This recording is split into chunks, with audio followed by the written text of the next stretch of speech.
আসসালামু আলাইকুম বন্ধুরা, আশা করি তোমরা সকলেই ভালো আছো। বন্ধুরা, তোমরা কি আমার মতো সারা বছর মটরশুঁটি সংরক্ষণ করতে চাও, যাতে অফ সিজনে হাতের কাছে মটরশুঁটি পেয়ে যেতে পারো? তার জন্য ফলো করতে হবে সামান্য কিছু স্টেপস। তো দেখো বন্ধুরা, আমি তো প্রায় 2 কিলো মটরশুঁটি নিয়ে চলে এসেছি। সব মটরশুঁটিগুলোকে খোলা ছাড়িয়ে বের করে নেব একটি পাত্রে।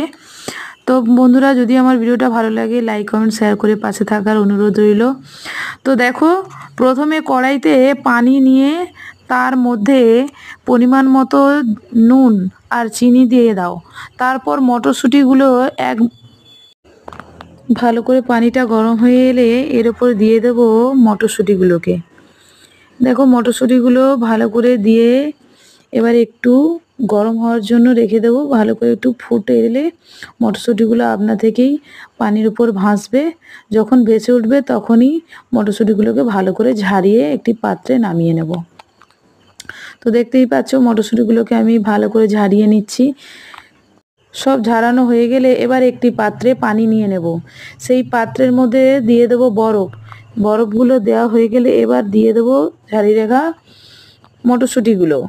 এই মটরশুঁটিগুলোকে প্রায় 3 থেকে 4 মিনিট এই পানির মধ্যে রেস্টে রেখে দেব।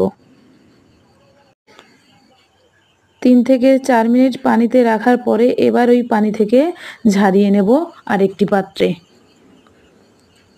শুঁটিগুলিকে ঢেলে 5-6 মিনিট পাখার নিচে অথবা রোদে শুকিয়ে নিতে হবে। তো বন্ধুরা, আমি ছাদে নিয়ে চলে এসেছি।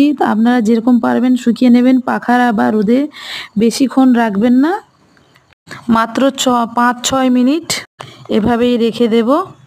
সুতির কাপড়ের উপর ঢেলে দিয়েছি। এবার একটা শুকনো যে কোনো সুতির কাপড় নিয়ে উপরে ভালো করে একটু মুছে নেব।